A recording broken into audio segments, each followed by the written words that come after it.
Há alguns milênios, quando não havia cidades ou reinados e o Novo Mundo não era sequer um rumor, uma onda começou a se formar sobre o nosso continente. Uma aldeia aqui, um povoado ali. Era uma onda modesta no início, mas aos poucos ela crescia.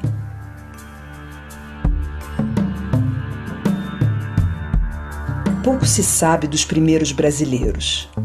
Não há registros de que língua eles falavam ou que deuses cultuavam.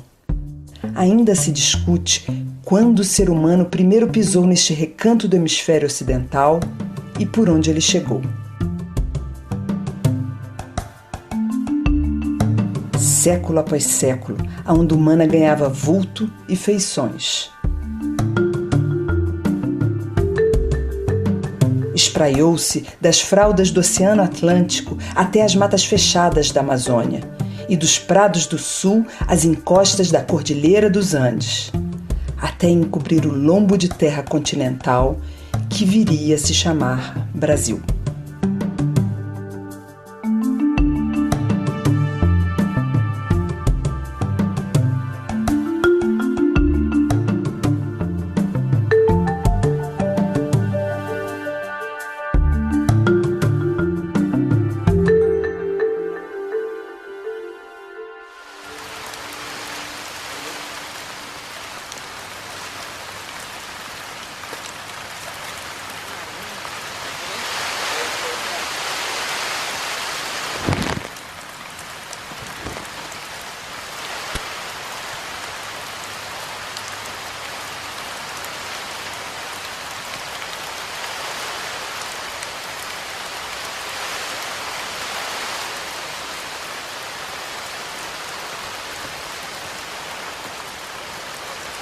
Se a gente encontrasse ela, sei lá, um fragmento assim, isolado, pouca coisa a gente poderia dizer sobre esse achado, né? Mas a gente está encontrando esse tipo de material em todas essas quadrículas que estão sendo escavadas aqui atrás, né? Com uma profundidade considerável. A gente só consegue entender uma peça se a gente consegue relacionar ela com um conjunto. Aqui a gente consegue ver o ponto de impacto onde o lascador bateu e aí a peça se desprendeu do bloco, né? E a gente tem aqui uma coisa que a gente chama de bulbo, que é justamente o impacto gera uma protuberância e fica com esse formato. O lascamento de pedra ele segue princípios que tem a ver com a física, né? Das forças e dos materiais que estão sendo lascados.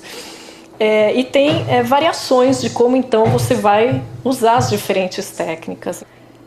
Então, por exemplo, se a gente pensar uma ponta grande dessas, né, para você conseguir lascar uma ponta tão fina como essa, né, e tão comprida, sem quebrar ela no meio, é muito difícil. E acho que isso mostra, é um bom exemplo de como os grupos pré-históricos eram complexos, né, tinham tecnologias avançadas, tinham um conhecimento vasto do ambiente que eles viviam, né, dos recursos que eles podiam explorar.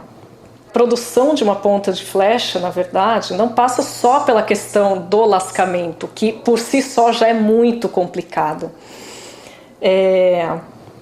Ela passa também por questões de reconhecimento de território, para obtenção da matéria-prima mais adequada para esse lascamento, então conhecer as fontes, né, os locais onde você tem essa matéria-prima disponível. E o que a gente vê também são só as pontas líticas, mas isso vai todo com um conjunto que envolve a haste, o arco, né, se for uma ponta de flecha, se for uma ponta de dardo, envolve o propulsor, que você também tem que fazer. Então, na verdade, são tantos elementos, no fim a ponta é o que sobra para nós arqueólogos.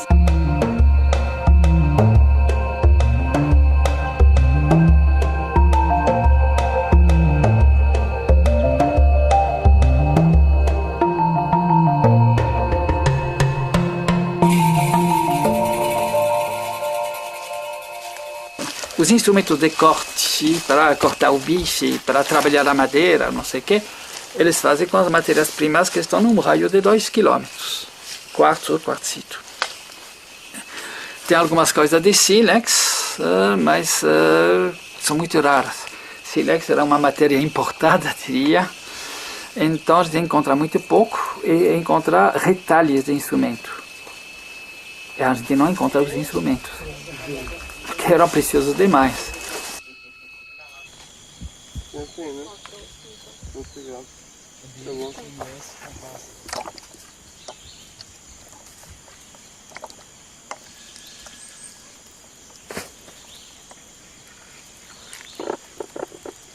Eu vou descalço ou vou de sapato?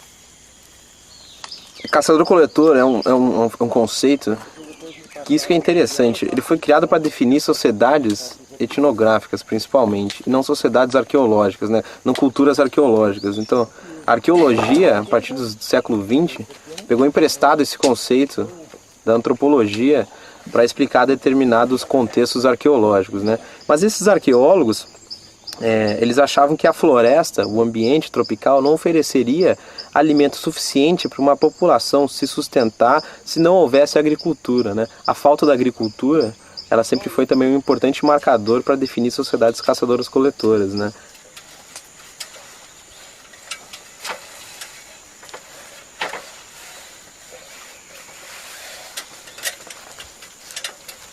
Essa é uma ideia que a gente tem, né? Como se caçador-coletor fosse necessariamente um grupo de pessoas que vive exclusivamente, primeiro, né, que vive primordialmente de caça e menos da coleta, e o que a gente sabe hoje pelos trabalhos etnográficos, na verdade desde a década de 70, que tem muitos grupos que a gente chama de caçador-coletor, mas a base principal da alimentação é coleta, né? E a coleta envolve normalmente, né, um conhecimento e uma interação com o ambiente do entorno muito íntimo, muito próximo, para você saber o que coletar e o que não coletar, aonde vão estar esses recursos, né? Então você não aprende isso do nada, né? Normalmente a gente tem esses trabalhos da etnografia, a gente sabe que assim, isso é passado de geração a geração, né? E uma outra coisa é essa questão de pensar sempre como caçadores-coletores, como grupos de alta mobilidade, conhecido no senso comum como grupos nômades. Na verdade, a gente tem, né, grupos que se movimentam no espaço, mas não necessariamente estão abandonando um território e ocupando uma outra área. Eles se movimentam numa área conhecida. Aqui no meio, vamos controlar isso aqui, porque o que a gente acha? Que esse pacote de 40 centímetros seria o pacote normal de deposição desse material maçangana, e que aquilo é uma feição, um buraco que eles cavaram, alguma coisa. A gente tem uma visão da história, a gente pensa na história da humanidade como uma coisa que aconteceu em várias etapas, né? Nós fomos durante milênios, a gente vivia na Idade da Pedra, éramos caçadores-coletores. Aí a gente inventa a agricultura, começamos a viver em aldeias e depois em cidades, aí vem a Revolução Industrial e estamos aqui hoje no antropoceno, como dizem, né? Estamos numa época de uma profunda crise ambiental e social no planeta. Essa narrativa meio canônica, que funciona bem para vários lugares do mundo, para a Europa, para o Oriente Médio, ela não funciona bem para as Américas, na minha opinião. Como é que a teoria social tradicional iria olhar para isso? Esses caras eram atrasados, não conseguiram nem fazer esse ciclo de se transformar em caçadores-coletores para agricultores. Mas na verdade a gente tem que inverter essa conversa, porque essa transição para a agricultura, ela foi uma coisa, do ponto de vista da quantidade de trabalho que você tem que colocar, era uma decisão muito, ela não é uma decisão vantajosa, é muito mais legal se você pudesse escolher, né, limpando, é muito mais interessante ser caçador-coletor do que agricultor. Eu acredito que essas ideias, elas estão baseadas muito mais em concepções políticas e ideológicas do que propriamente em dados científicos. E eu penso que a arqueologia, ela tem um papel fundamental, ela pode ser uma ferramenta poderosíssima para a gente fazer uma crítica dessa concepção política. Ao mostrar, ao tentar entender como populações têm vivido e ocupado regiões tropicais e equatoriais, como é o caso aqui da Amazônia, ao longo de milênios. E uma questão importante, que eu acho que é uma questão chave que entra nessa conversa, é o que eu chamo de manejo da abundância. Ao contrário de um fazendeiro neolítico lá da Palestina, do Crescente Fértil, né, do Oriente Médio, que estava andando na Síria, né, andando de um lado para o outro, né. Quer dizer, a agricultura faz sentido em contextos como esses, de ambientes muito sazonais, ou com não vou dizer que eles sejam menos produtivos, mas com uma produção mais restrita. Mas em lugares como os trópicos, por exemplo, não faz o menor sentido. Então essa transição nunca ocorreu.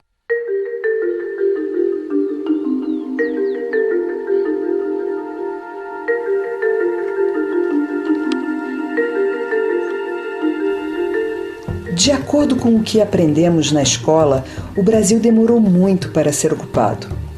Os nossos antepassados teriam partido da Ásia rumo ao leste, atravessando a América do Norte e finalmente chegando por aqui há, no máximo, uns 12 milênios. Só que quem conta essa história se esqueceu de combinar com a ciência. Pesquisas recentes no Brasil e em outros países do continente americano derrubaram o consenso. Mas quando, como e por onde chegamos por aqui? Bem, essas perguntas desafiam até hoje a nossa arqueologia.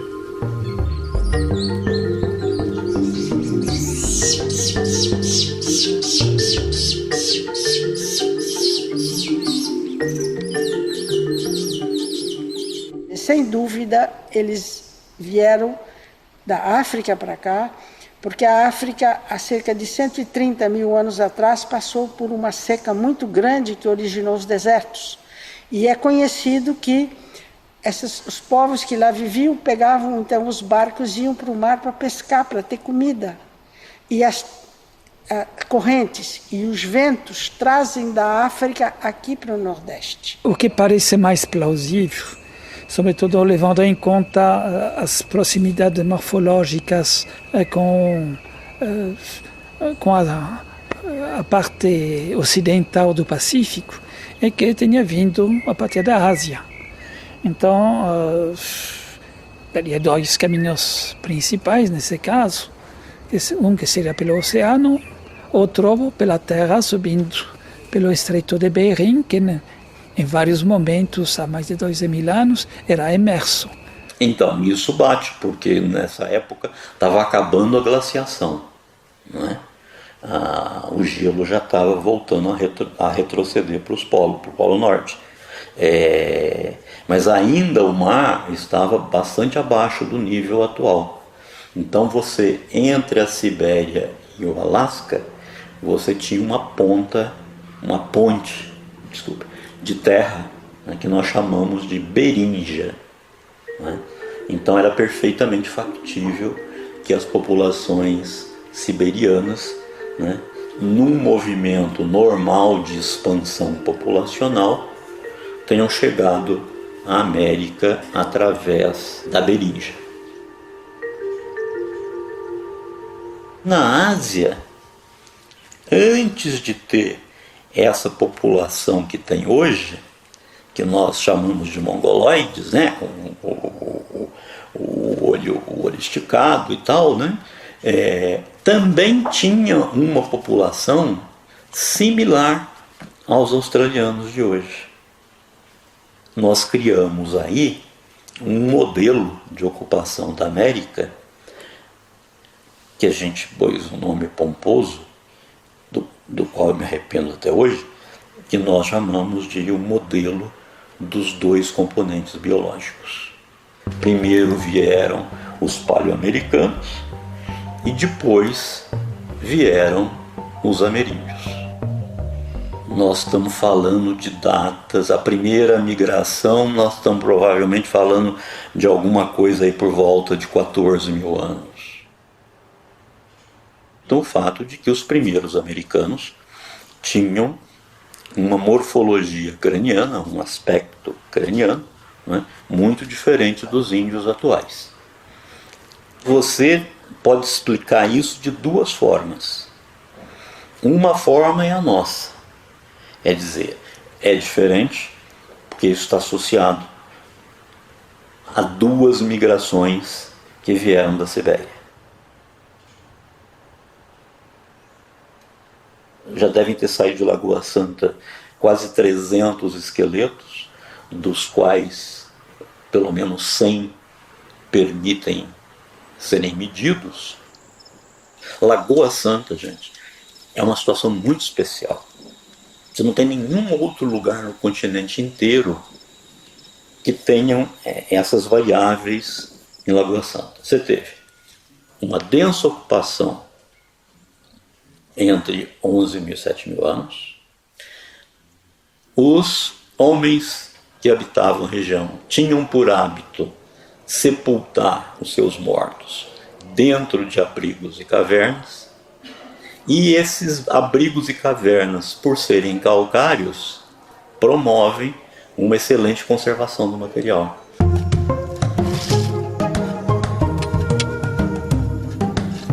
O nosso enredo começa há muitos milênios. Para remontar a história dos fundadores de nosso país, recorremos a esses obstinados pesquisadores. Ora com pás e raspadeiras, ora com a tecnologia do carbono 14 e do DNA, esses detetives da antiguidade estão rastreando as nossas pegadas perdidas. As investigações estão longe de terminar, mas as centenas de sítios já encontrados pelo continente nos oferecem indícios de um Brasil bem mais antigo do que a ciência ou qualquer um de nós poderia supor.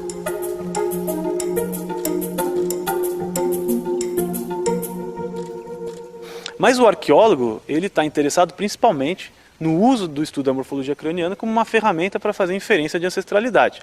Saber quem que era ancestral de quem que era descendente de quem, para a gente poder contar essa história do povoamento, que é o que no fundo a gente está interessado, né?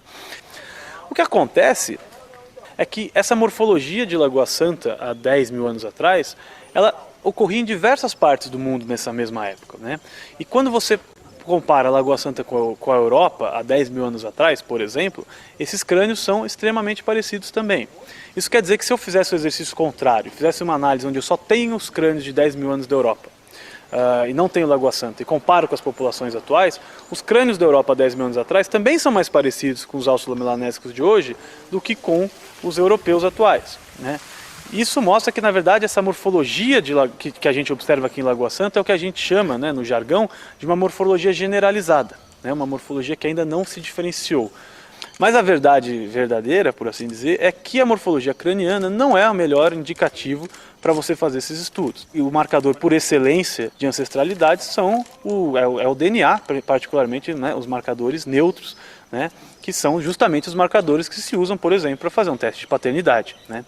Ninguém vai, você quer saber fazer um teste de paternidade, sair medindo o crânio por aí, ainda que naturalmente o crânio de um pai e de um filho vão ser mais parecidos entre si do que entre dois indivíduos aleatoriamente escolhidos na população. Todos os estudos que foram feitos até hoje, 99% das vezes indicam uma grande homogeneidade genética, né, dos grupos nativos americanos. E essa grande homogeneidade genética que, na verdade, contrasta com a informação morfológica de uma ampla diversidade, né? Aí que está, vamos dizer assim, a incompatibilidade, ou pelo menos, né, à primeira vista, alguma incompatibilidade entre os dados genéticos, que apontam para homogeneidade, uma única entrada, uma única migração, e os dados morfológicos, que apontam para uma grande diversidade, transformação ao longo do tempo, e potencialmente mais de um estoque biológico entrando aqui.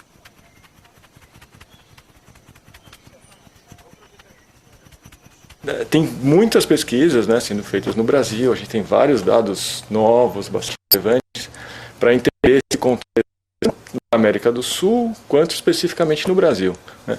E acho que, assim, né, para começar a conversa, uma coisa muito clara é que essa data antiga, né, ou o que se convencionou a definir como o limite cronológico, né, para a ocupação da América do Sul, como 12 mil anos, isso já está ultrapassado. Acho que uma questão que reforça muito isso, né, é a quantidade de sítios que a gente tem, né, por volta de 12 mil anos, em vários lugares da América do Sul, e a diversidade cultural apresentada por esses sítios. Essa diversidade, ela não surge do nada, ela não surge de um dia para o outro, né? Ela envolve um processo, provavelmente um processo longo, né, de adaptação a ecossistemas distintos. Então a gente tem necessariamente que pensar, né, em talvez diferentes levas, né, de migração, de chegada na América do Sul, com certeza anterior a esses 12 mil anos. O quanto anterior, né, quão longo esse processo, é uma outra discussão, mas talvez seja essa a discussão do momento. Porque evidentemente que esse domínio de novos ambientes, ele se dá por uma expansão demográfica natural. Não tem esse negócio assim, vamos migrar para o Piauí, vamos migrar para a Patagônia, vamos migrar para a América. Isso não existe, né? O que existe é uma expansão natural da população humana, né, E na medida que vai ocorrendo essa expansão, você vai ocupando os novos nichos ecológicos que a paisagem te coloca à disposição, né?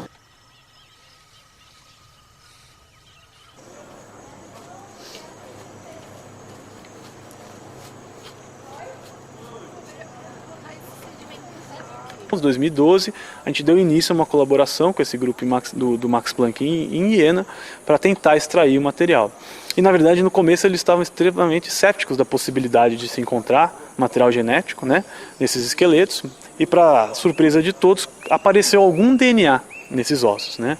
E, a partir daí, a gente resolveu fazer uma grande amostragem para poder investigar se de fato a gente conseguiria extrair DNA nuclear, né, que é o DNA que você consegue de fato fazer estudos com mais certeza. E no ano passado a gente conseguiu extrair DNA de pelo menos 8 indivíduos da Lapa do Santo. Então tem 8 indivíduos da Lapa do Santo para os quais a gente conseguiu extrair o DNA antigo pela primeira vez. Nós que temos interesse em entender como se deu a evolução morfológica humana moderna, né? Uma vez que a gente tenha esses dados de DNA, a própria informação de DNA, além dessa questão da relação de ancestralidade, ela também vai ajudar a gente a entender melhor o que aconteceu, quais foram os processos responsáveis por essas transformações morfológicas que ocorreram no crânio humano e que são tão claras para todos nós, né?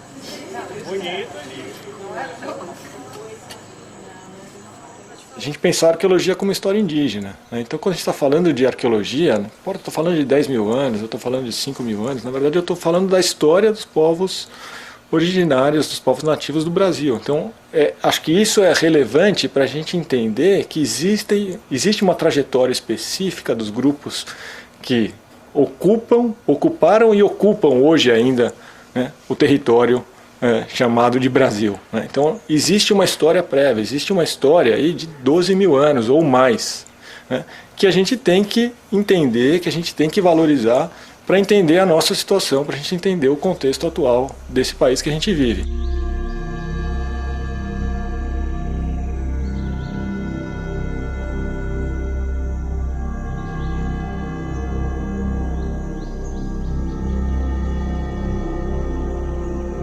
Agora, é verdade que existe um hiato entre essas coisas muito antigas e quando a gente começa a ter sítios arqueológicos facilmente reconhecíveis em grande quantidade, que é por volta de 12 mil anos. Então, tem o hiato no meio aí, que é uma coisa que precisa de explicação. A gente não sabe se é um problema da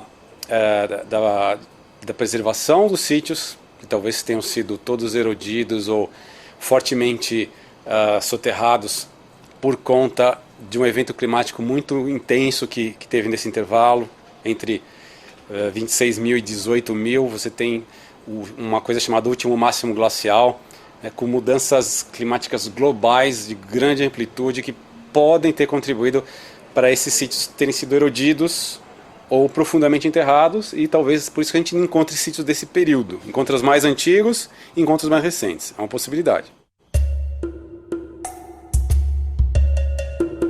Nossos antepassados são famosos pelas ferramentas que fabricaram. De fato, no seu kit de sobrevivência há de tudo um pouco. De pau e conchas a ossos e até presas de animais. Mas sua ferramenta mais duradoura é mesmo a pedra lascada. Com ela, nossos ancestrais fabricaram armas, raspadores, furadeiras e adornos. Mais recentemente, os pesquisadores descobriram que o universo tecnológico dos caçadores-coletores é bem mais complexo do que se poderia imaginar. Cada cultura talha a pedra como bem entende. E com o castigo do tempo, são esses artefatos líticos que ficaram para contar a sua história, que é também a nossa. Os arqueólogos hoje sabem que no Brasil dos primeiros ocupantes, você é o que você lasca. Lá no Tocantins, eu tenho trabalhado lá desde 2005, o que a gente tem discutido um pouco é que a gente teria aí uma ocupação do Planalto Central. Então você pega Serranópolis, Serra da Capivara, o Tocantins, o norte do Peruaçu, tem elementos semelhantes relacionados à tecnologia lítica. Então o que a gente tem de certo? Por volta de 12 mil anos você tem, para o leste da América do Sul, ou seja, vulgarmente conhecido como Brasil, você tem pelo menos 3 tipos de cultura material. Com isso eu quero dizer o quê? Basicamente, 3 tipos de tecnologia de lascamento de pedra. Seria a tradição umbu, que é um pessoal que pega para o sul do Brasil e vai para a Argentina, entra na Argentina e Uruguai, que eram os caras que lascavam, entre outras coisas, né, lascavam pontas de flecha dessas clássicas que você costuma ver, bonitinhas, ponta de flecha com aquela basezinha para colocar haste. Daí tem um outro grupo que vai do Nordeste de Pernambuco e entra Brasil adentro, vai até Goiás, Mato Grosso, né? Que a gente chama de tradição Itaparica. A única coisa reconhecível enquanto artefato, ou seja, uma coisa que tem uma forma definida, são uns raspadores, vamos chamar assim, né? O nome que se dá para isso meio não muito técnico é lesma. Por quê? Parece uma lesma mesmo. E tem a terceira, que seria o que a gente chama de Lagoa Santa, por falta de outro nome. Esse pessoal de Lagoa Santa só pegava cristais de quartzo, iguais a esses que você vende para vender na feira, de produtos esotéricos, aqueles cristais de quartzo, e lascava o cristal de quartzo, sem nenhuma preocupação em fazer nada formal. Eles só estavam interessados nas lasquinhas afiadas que saíam. Ou seja, é uma terceira maneira absolutamente diferente de lascar, e por isso que a gente chama de uma terceira tradição. E você não precisa necessariamente caçar usando uma ponta de pedra. Você pode caçar usando uma madeira afiada, um bambu, a zarabatana, boleadeira, armadilha. Pode associar alguns desses métodos com veneno. Então, só o próprio fato de você fazer uma ponta de pedra para caçar já nos diz muito sobre a identidade desses grupos. A primeira coisa que a gente tem que se perguntar é o seguinte: se todo mundo descende da mesma população Clovis, né, que veio pela América do Norte, que fazia umas pontonas enormes, né, teoricamente para caçar bisão e mamute, o que não é verdade, já viram que na verdade essas pontas eram artefatos multifuncionais, podiam servir como faca, ou seja, que nem um canivete suíço, mas tudo bem.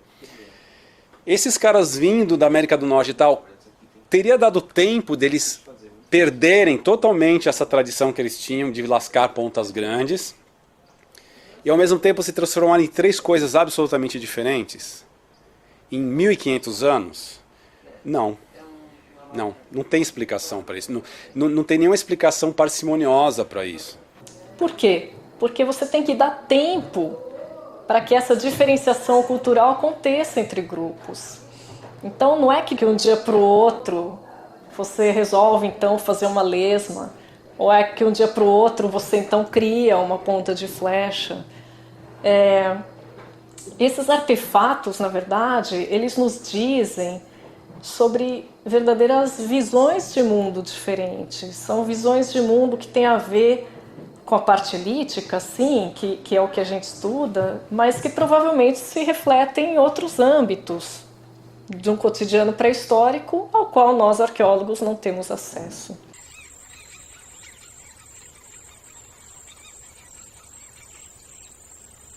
Até 10, 15 anos atrás não tinha provas arqueológicas bem estabelecidas, sem contestação nenhuma.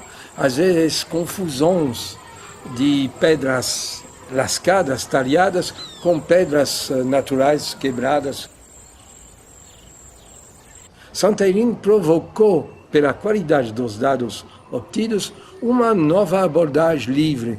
E o que está muito legal de ver atualmente no Brasil, essa abertura científica e psicologicamente científica sobre uma antiguidade forte. Quando saíram as primeiras datações de Santa Helena, foi para todo mundo uma provocação a pensar de um outro jeito. A gente sacudiu a árvore cronológica essa árvore cheia de preconceito norte-americano sobre a antiguidade dos povoamentos da América, ou o preconceito das rivalidades profissionais que existem, já dá para ver que no Nordeste, no Piauí, as últimas pesquisas lá no Piauí mostram uma antiguidade semelhante à antiguidade de Santa Helena. E novos, mostra de uma maneira arqueológica incontestável. Hein? Estamos falando de escavações bem comprovadas, bem datadas, tudo isso.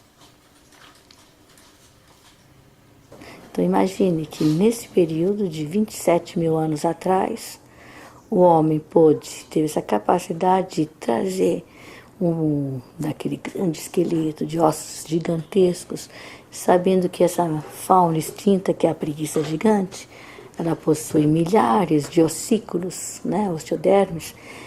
Esses ossículos que existem lá no sítio, alguns deles foram transformados, eles foram desbastados, foram polidos e foram perfurados. Ele se apropriou também através de transformando um pouquinho desses ossos para ser o seu próprio ornamento. Esses sítios mais antigos, eles não têm, nas camadas realmente que são bastante antigas, não tem artefatos formais. Então, por exemplo, não tem pontas de flecha ou não tem lesmas, não tem realmente nada que você veja e diga, nossa, isso, sem sombra de dúvida, foi feito por um grupo humano. Então, um exemplo interessante para a gente pensar essa complexidade e tentar sair um pouco desse cabresto dos artefatos formais líticos é, por exemplo, a questão daquele osteodermo trabalhado que foi encontrado nos níveis mais profundos de Santa Helena. Então aquilo nos dá uma pista também. Bom, a indústria lítica é um pouco tosca, talvez, não tem artefatos bonitos como as pontas de flecha, mas isso não quer dizer que eles não tivessem também uma complexidade tecnológica, um conhecimento do ambiente, da exploração daquele ambiente, dos recursos que aquele ambiente oferecia.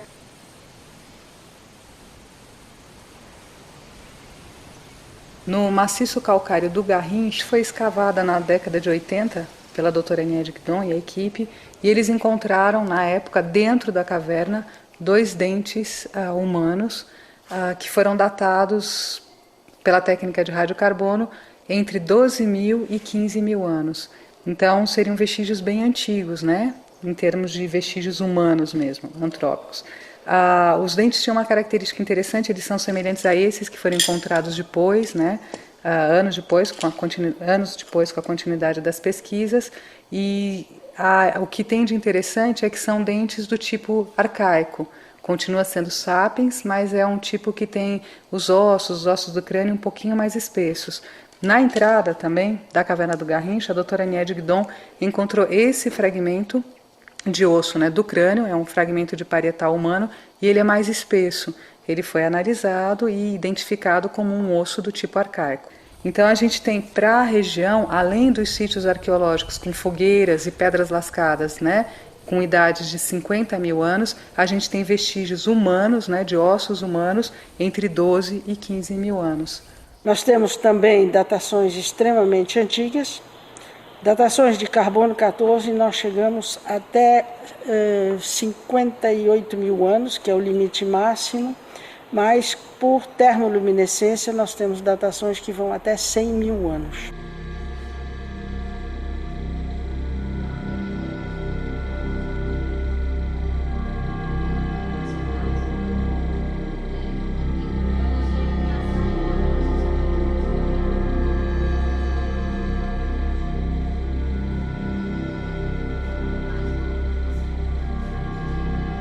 O carbono 14 ele é um nuclídeo cosmogênico. Ele é formado por interação da radiação cósmica com a atmosfera terrestre. Então ele é formado lá no alto da atmosfera.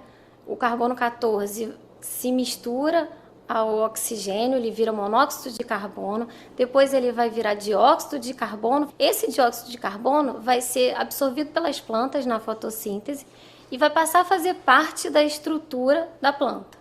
quando a gente se alimenta das plantas e cada organismo se alimenta do outro, existe o ciclo do carbono, a troca de carbono entre os organismos vivos.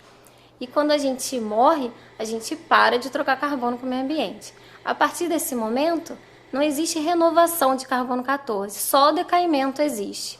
Então, por ser um nuclídeo radioativo, ele decai com uma meia-vida conhecida, a gente pode estimar o tempo que leva para ele chegar àquela quantidade que a gente mediu agora.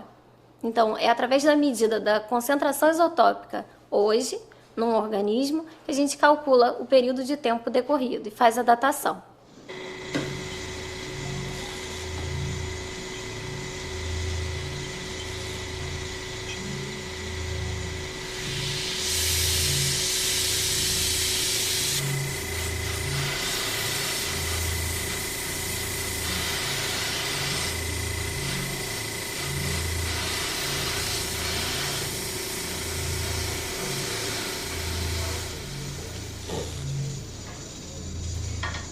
O que pode dar errado é se a interpretação dos resultados for feita de maneira equivocada, se a escolha do material for feita de maneira equivocada, se a manipulação desse material não levar em consideração qual é a fração de carbono original que se deseja datar.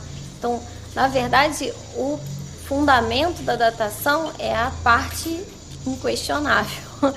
O resto todo pode dar errado à medida que a pessoa não sabe o que está fazendo.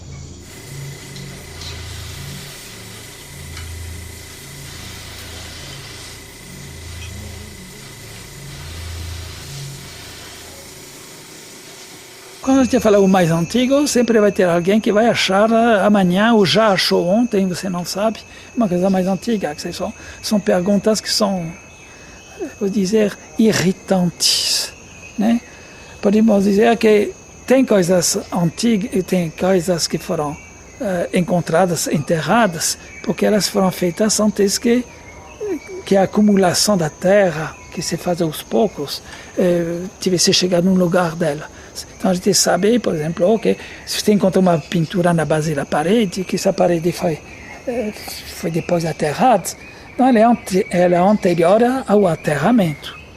Então tem, particularmente no Piauí e Minas Gerais, alguns locais nos quais você tem essas coisas enterradas. E aí você consegue saber que foram enterradas há pelo menos tanto tempo, vários milhares de anos, por exemplo. Temos até um sítio na Serra do Cipó, na qual a gente sabe que umas pinturas foram feitas antes de e depois de. Aí dá uma pressão muito grande.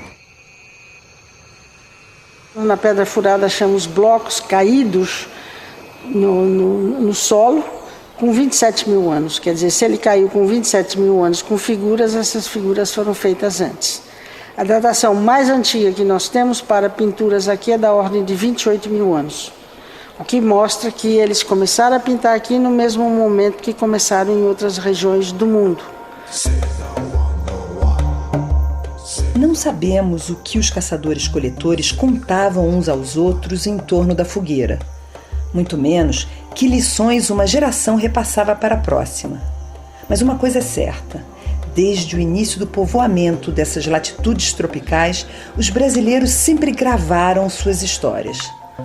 Das paredes rochosas de seus abrigos, criaram-se as primeiras galerias das Américas.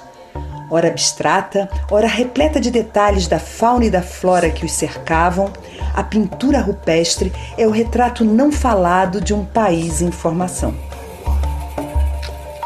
Então o que a gente percebe que se pensa que inicialmente os povos pré-históricos iniciaram, né, o seu código, enfim, a sua produção, fazendo os bichinhos, enfim, a natureza, os peixes, animais, necessariamente não.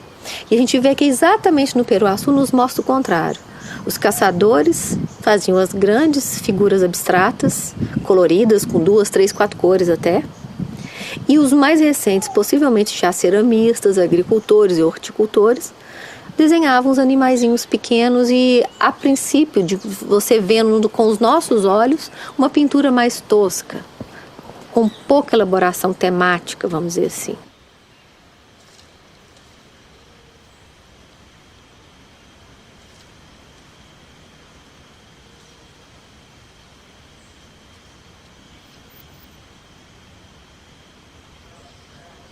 Aqui, principalmente, a gente vê que ele não colocou esse pigmento na rocha com o dedo, como tem em alguns sítios, né? Então, ele elaborou alguma espécie de pincel, nem que seja um pequeno graveto, enfim, para depositar esse pigmento com essa delicadeza de traço.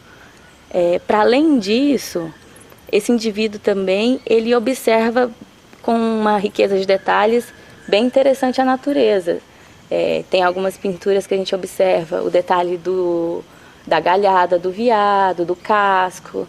Enfim, é um sujeito que está em constante observação desse meio e tem completo domínio da característica, digamos, morfológica desses animais. Ele conhece esses animais, ele interage provavelmente com esses animais e ele também os representa com uma riqueza de detalhes incrível.